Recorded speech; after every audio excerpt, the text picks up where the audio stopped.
Anime more or less has taken over the world, with over 52.8 million people in North America watching anime alone, and 42% of Gen Z being anime watchers, with the genre reaching different ethnic demographics from black, white, and everything in between.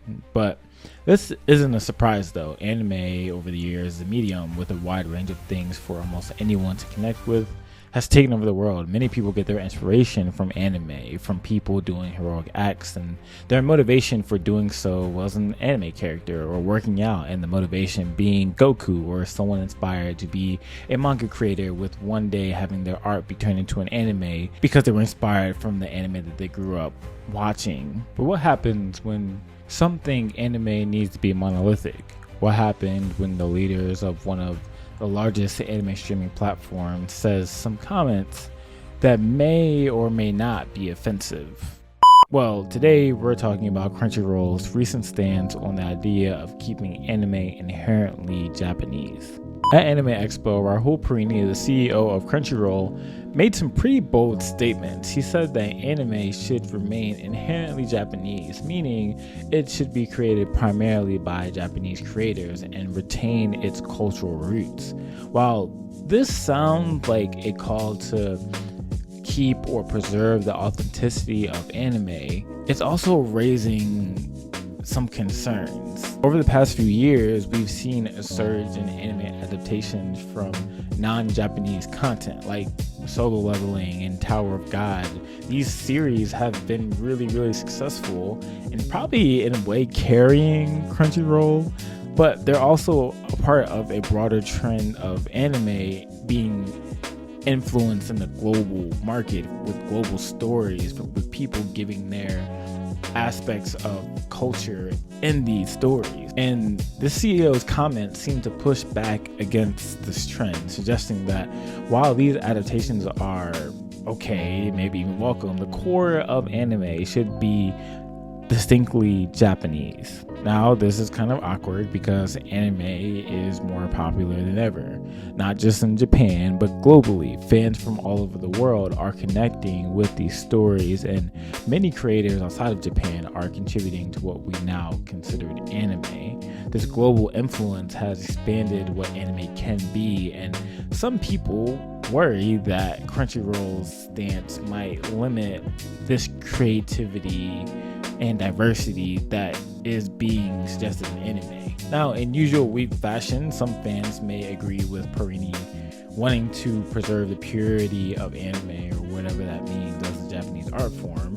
This is a problem, though, that I continue to have with the anime medium and sometimes its fans, because what exactly are we trying to say? If you desire to impact the world globally with a medium that beforehand was very niche until recently, especially here in the West, you don't do that with comments like this. Like, this legit is excluding talented creators from outside of Japan who have something unique to contribute to the art form of anime. And after all, if anime is a global phenomenon, shouldn't its creation reflect that global nature? In their interview, he also says that he believes that anime must be inherently Japanese and told from the perspective of Japanese creators. We want more anime and more diverse stories, and it's important that Japanese creators continue to be involved in them. But there's only one problem with that. Anime has a bunch of other cultural influences that they take from other cultures, like African American culture and European culture, just to name a few. What Crunchyroll is displaying right now is something I think we all know is a cultural appropriation, because what you're really saying is that we want what you have with your culture and your style and your lingo, and we want to incorporate that, but we don't necessarily want you. And that's kind of weird. Like, if we want to keep anime inherently Japanese, that's fine.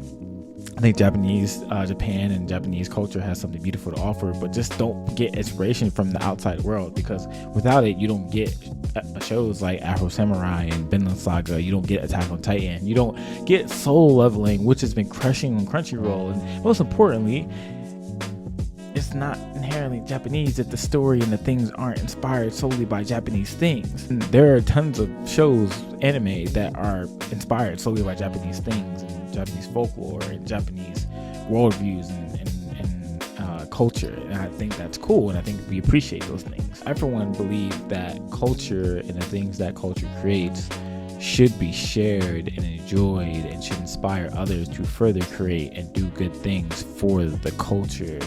And I get wanting to have Japanese influence be at the forefront of a medium that Japan has created, but does having other influence in anime water down or erase Japanese influence in something that y'all have created to share with the world? Like with this take, this is like spitting in the face of people who create because of their favorite Japanese influences, and they use that influence to weave together their own style and stories to what they do, whether that be anime or manga or comics or video creation, whatever it may be. I remember seeing a video about a year ago with Japanese dudes being inspired by African American black culture, and it was beautiful to see because they happily gave credit and appreciation to the black influences that inspired them. I didn't see that and say African American black culture needs to reclaim its cultural influences, because there was nothing to reclaim. We already had it. We continue to have it. Things in the black community or whatever community don't get less influential because people from other cultures get inspired by it. I don't think that's how that works. But this also is an interesting thing to say, considering that Crunchyroll isn't even a Japanese company. It's an American company that takes and distributes anime to the US using Japanese artists and animators to profit off their work. If you want to talk about keeping anime inherently Japanese, how about Crunchyroll sell their company to a Japanese anime entertainment platform?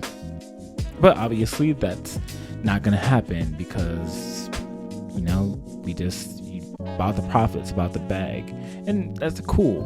Anime as a medium is for everyone. Just because it's branched out and inspired other popular creators and shows, and some of those shows have blown up, doesn't make it less anime. Say for example, me as a Christian, with Christianity starting primarily with Jewish believers and people in Christianity saying Christianity needs to get back to being Jewish, when in reality Christianity is a religion, a belief system, a relationship with God that is available for everyone. Matthew 28:18-20 is all about making disciples of all nations. Revelation 7, in the future there will be a multitude of believers from every tribe, tongue, and nation worshiping the Lamb. In John 10:16, Jesus tells us that he didn't just come to save the Jews, but he also came to save Gentiles, non-Jews as well. And with other people groups taking on Christianity, it gets clothed in many different ways with culture and customs that are different than the prior.